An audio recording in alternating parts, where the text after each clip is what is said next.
Market లో invest చేసి మీ డబ్బులు డబుల్ చేసుకోవాలనుకుంటున్నారా? సుందరరామిరెడ్డి గారి లైవ్ సెమినార్ కి అటెండ్ అవ్వండి.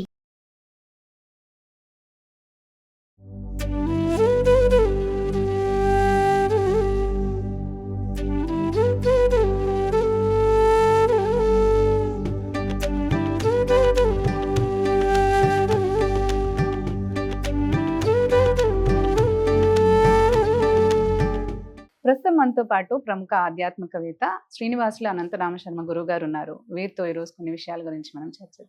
గురుగారు నమస్కారం అండి. నమస్కారం. గురుగారు, విజయదశమి ఈ సంవత్సరానికి మనకి ఏ ముహూర్తాన్ని వస్తుంది? మనకి విజయదశమి రోజు పాలపిట్టను చూస్తూ ఉంటారు చాలా మంది. అసలు ఆ పద్ధతి అనేది ఎందుకు వచ్చింది అంటారు? ఈ ముహూర్తం మనకి అమ్మవారిని పూజ చేసుకునే ముహూర్తం ఎప్పుడు ఉంది ఈ సంవత్సరానికి? మనకి విజయదశమి అంటే ఈ 9 రోజులు కూడా పూజ చేసి ఈ పూజా ఫలితం విజయోత్సవంగా మనము తీసుకునేటువంటి రోజు విజయదశమి. అంటే పూర్ణంగా మనకు ఆ అమ్మవారి అనుగ్రహాన్ని అందించే రోజు విజయదశమిగా చేస్తూ ఉంటాం. అందుకే విజయదశమి రోజు మనం ఏం చేస్తాము అంటే పూర్ణాహుతి హోమం చేసి ఈ 10 రోజులకు సంబంధించి అమ్మవారి యొక్క బీజాక్షరాలతో ఒక్కొక్క అవతారం ఉంటుంది కదా, అలా ఒక్కొక్క అవతారానికి సంబంధించి ఆ అవతారానికి సంబంధించినటువంటి బీజాక్షరయుక్తంగా హోమాలు చేసి మనము పూర్ణాహుతి చేస్తాం. అంటే పూర్ణముగా అయిపోయింది, అమ్మవారు సంపూర్ణంగా చేశాం కాబట్టి అమ్మవారి అనుగ్రహం కూడా మనకు సంపూర్ణంగా రావాలి అని పూర్ణాహుతి చేస్తాం. అది విజయదశమి రోజు చేసే పని. అయితే ఇక్కడ మనకి ఈ విజయదశమి రోజు ముహూర్తం అని చెప్పబడ్డది. ప్రతి సంవత్సరం కూడా ముహూర్తం ఉంటుంది. ఈసారి ముహూర్తం ఏంటంటే 1 గంట నుంచి 2 గంటల మధ్యలో మాత్రమే విజయదశమి ముహూర్తం. మధ్యాహ్నం, అది కూడా సాయంత్రం కాదు, మధ్యాహ్నం. ఎందుకు అంటే దశమి మనకు మధ్యాహ్నంతో వెళ్ళిపోతుంది, 2:15తో దశమి వెళ్ళిపోతుంది. అందుకని 1 గంట నుంచి 2 గంటల మధ్యలో మాత్రమే ఈ పూజ చేయాలి. జమ్మి పూజ కూడా మనం జమ్మి పూజ కూడా చేస్తూ ఉంటాం కాబట్టి అది కూడా ఈ మధ్యలోనే చేయాలి. సాయంత్రం చేస్తూ ఉంటారు కదా చాలా మంది, చేస్తారు గుళ్ళల్లో పెట్టేసి. అయితే ఇక్కడ మనకి ఏం చేస్తున్నారు అంటే సాయంత్రానికి దశమి లేదు కాబట్టి మధ్యాహ్నం చేయాలి అని చెప్తున్నారు. 2 గంటల కల్లా అయిపోతుంది. ఇక్కడ ఇంకొక సాంప్రదాయం ఏముందయ్యా అంటే మనకి ఉదయం సూర్యోదయం సమయంలో ఏ తిథి ఉందో సూర్యోదయంలో ఉన్నటువంటి తిథి ఆ రోజు మొత్తం కూడా వర్తిస్తుంది అని ఒక సూత్రం ఉంది మనకి. దాని ప్రకారంగా లెక్క వేసుకుంటే సాయంత్రం కూడా చేయిస్తారు. కాకపోతే అసలైన సమయం మనకి దశమి మామూలుగా లెక్క వేసుకుంటే ఆ సమయానికి వెళ్ళిపోతుంది కాబట్టి ఆ సమయంలోనే చేసుకోవడం ఉత్తమమైనటువంటి పద్ధతి. అసలు జమ్మి చెట్టుకి ఎందుకు పూజ చేస్తారు గురువు గారు? మనకి జమ్మి చెట్టు ఎందుకు పూజ చేస్తారంటే భారతం నుంచి వచ్చింది మనకి జమ్మి చెట్టు పూజ. భారతంలో పాండవులు, ఈ పాండవులు అందరూ కూడా అజ్ఞాతవాసము, వనవాసము, అజ్ఞాతవాసము 2 చేయటానికి వెళ్ళారు. వెళుతున్నప్పుడు వారి దగ్గర ఉన్నటువంటి ఆయుధాలు జమ్మి చెట్టు మీద పెట్టి వెళ్ళారు. జమ్మి చెట్టు దేవతా వృక్షంగా కూడా చెప్తారు. అందుకని జమ్మి చెట్టు మీద పెట్టి వారికి ఉన్న శక్తులతో ఎవరికీ కనపడకుండా చేసేవారు. ఆ చెట్టుని మరియు ఆ ఆయుధాలు 2 కూడా ఎవరికీ కనపడకుండా చేశారు. వారికి ఉన్న తపశక్తితోటి చేసిన వారు వనవాసము, అజ్ఞాతవాసము అన్నీ చేసుకొని తిరిగి మళ్ళీ యుద్ధానికి వచ్చేటప్పుడు మళ్ళీ ఆ చెట్టు మీద ఉన్నటువంటి ఆయుధాలు తీసుకున్నారు. అంటే అప్పటి వరకు ఆ దేవతా వృక్షంగా చెప్పబడుతుంది కదా, ఆ దేవతా వృక్షం దగ్గర ఆయుధాలు పెట్టి ఆ దేవత అనుగ్రహాన్ని సంపాదించింది. ఆ యొక్క చెట్టుకు ఉన్నటువంటి శక్తులు కూడా ఆయుధాలకు వచ్చాయి అన్న భావనతో ఆ చెట్టుకు నమస్కరించుకొని ఆయుధాలు తీసుకొని వారు యుద్ధానికి వెళ్ళారు. అందుకని జమ్మి చెట్టు పూజ చేయడం. ఆయుధాలు అంటే మళ్ళీ ఇక్కడ అప్పట్లో ఆయుధాలు బాణాలు, కత్తులు ఇవన్నీ ఉన్నాయి. ఇప్పుడు ఆయుధాలు వేరే. మన పనే మనకు ఆయుధం. మనం ఇప్పుడు నేనున్నాను, నాకు ఆయుధం ఏంది అంటే పంచాంగం. కెమెరామెన్ ఆయుధం ఏంటంటే కెమెరా. అంటే దేని మీద మనం బ్రతకగలుగుతున్నాము.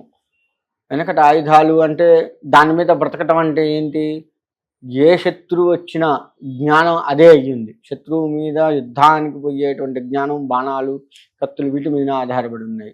ఇప్పుడు జ్ఞానం చదువు, సంస్కారం ఇవి జ్ఞానంగా చెప్పబడ్డది కదా. అవే ఆయుధాలుగా ఉపయోగించి మనం బ్రతకగలగాలి. ఇది అసలు ఈ ప్రత్యేకంగా కాలంలో. మనకి దీనికి ఆయుధ పూజ రోజు కూడా చేస్తూ ఉంటారు. ఆయుధాలకు పూజ చేస్తూ ఉంటారు కదా, వాహనాలకి ఆయుధాలకి పూజ అవును. చేస్తూ ఉంటారు. అదెలా? వాహనాలకు పూజ ఎందుకు చేస్తాము అంటే, మనం బ్రతికేది ఇప్పుడు లారీ వాళ్ళు ఉన్నారు, ట్రాన్స్పోర్ట్ కానీ లారీ డ్రైవర్స్ వీళ్ళందరూ బతికేది దాని మీదనే కదా. లారీ లేకపోతే ఇవన్నీ ఉండదు కదా, వాహనం లేకపోతే ట్రాన్స్పోర్ట్ చేయలేరు కదా. కాబట్టి వాళ్ళు ఏంటంటే దానికి పూజ చేయటం వల్ల సుభిక్షంగా మనం చేయవలసిన పని చేయాలి. అంటే ఆ లారీకి ఎటువంటి ఆటంకాలు కాదు, యాక్సిడెంట్లు ఇవన్నీ మనం చూస్తూ ఉన్నాం కదమ్మా. అటువంటి ఏవీ కాకుండా దాని మీద చక్కగా బ్రతకగలగాలి, పొట్ట నింపుకొని నేను నా భార్య పిల్లలు అందరూ కూడా సుఖంగా ఉండాలి అని లారీలకు వాటికి పూజ చేస్తారు. ఈ పూజ చేస్తున్న సమయంలో చిన్న చిన్న తప్పులు చేస్తారు. ఏం తప్పులు చేస్తారంటే, నిమ్మకాయ కుచ్చి దండలాగా వేస్తారు కదా, ఒక 5-3 నిమ్మకాయలు సీకు గుచ్చి కడతారు. మనము కొబ్బరికాయ కొట్టి అన్ని చేసిన తర్వాత అగరబత్తీలు చూయించి మనం ఏ నిమ్మకాయ అయితే దండగా పెట్టామో దానికి గుచ్చుతారు. అది తప్పు. నువ్వు పూజించిన తర్వాత పూజించినటువంటి దానికి గుచ్చడం అనేది తప్పు. అది ఎందుకు కట్టాము? దిష్టి తగలకుండా, ఎటువంటి చెడు శక్తులు ఆకర్షించి దాన్ని ఆగం చేయకుండా ఉండాలి. లారీని ఆగం చేయకుండా, వాహనం ఏదైనా కారు బండి ఏదైనా ఆగం కాకుండా ఉండాలి అని కదా. నువ్వు దాన్ని గుచ్చితే అగౌరవపరిచినట్టు కాదా? ఇది ఒకటి చేస్తుంటారు. ప్రత్యేకంగా ఇంకొక నిమ్మకాయ పెట్టి దానికి గుచ్చు తప్పలేదు. అంతేకాని 3-5 పెట్టి దానికి దేవుడి దగ్గర పెట్టి మళ్ళా ఆ నిమ్మకాయలు కడుతూ ఉంటాం. మరి అట్లాంటి వాటిని అగౌరవపరిచినట్టు కాదా? ఇటువంటి చిన్న చిన్న తప్పులు, వాహన పూజల్లో చేసేటువంటి చిన్న చిన్న తప్పులు ఇవి ఉన్నాయి. ఇక్కడ సందేహం ఏంటి అంటే, మనకి వాహన పూజ అనేది ప్రత్యేకంగా ఈ దసరా నవరాత్రులప్పుడు ఎందుకు వచ్చిందంటారు అసలు? పూర్ణంగా ఈ 10 రోజులు అమ్మవారిని చేస్తున్నాం. 10వ సంఖ్య అనేది పూర్ణ సంఖ్యగా చెప్పబడుతుంది. అందుకని విజయానికి చేకూర్చేది విజయదశమి, అది కూడా పూర్ణం అయిపోయింది కదా.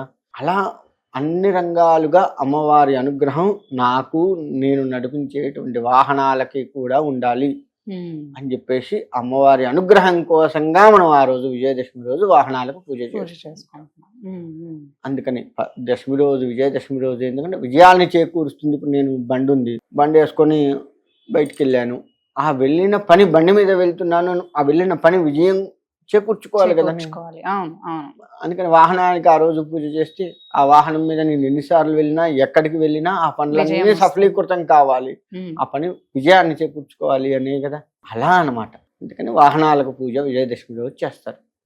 మీరు అన్నట్టు అన్ని రంగాల్లో కాబట్టి వాహనాల పూజ, ఆయుధ పూజ ఇవన్నీ కూడా చేసుకుని అమ్మవారి అనుగ్రహం అనేది పొందడానికి. ఇక్కడ ఇంకొకటి ఆయుధ పూజ అంటే మనకి ఇవన్నీ ఆయుధాలు. పోలీసులు లెక్క వేసుకుందాం కాసేపు.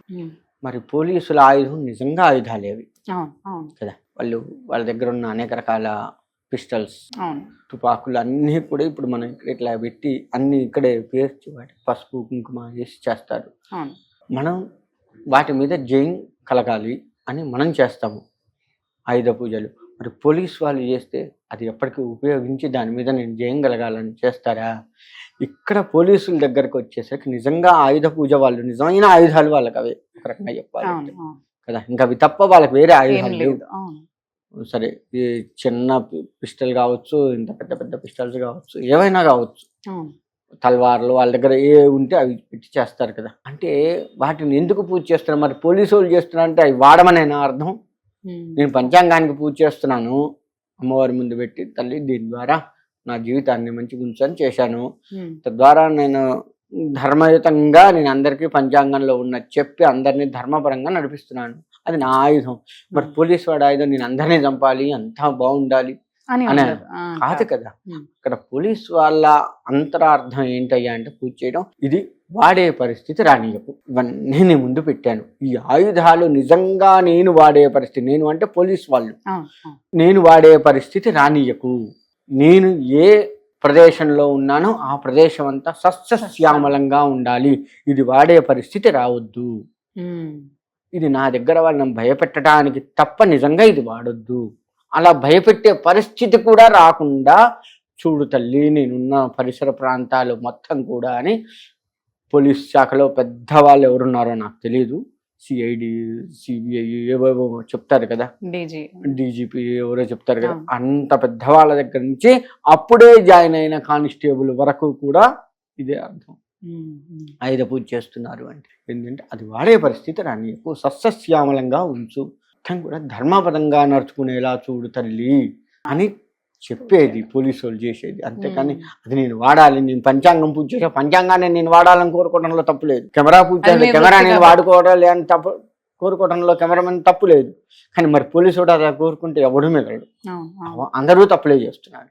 ప్రతి తప్పు పోలీసుడు సూక్ష్మంగా గనక చూస్తే ఎవరం మిగలడు. గురుగారు, ఇంతకు ముందు నేను అడిగినట్టు పాలపిట్ట అసలు ఎందుకు చూడాలని అంటారా ఆ రోజున? ఇక్కడ పాలపిట్టను చూడటం మనకి త్రేతాయుగము, ద్వాపరయుగాల నుంచి వచ్చింది.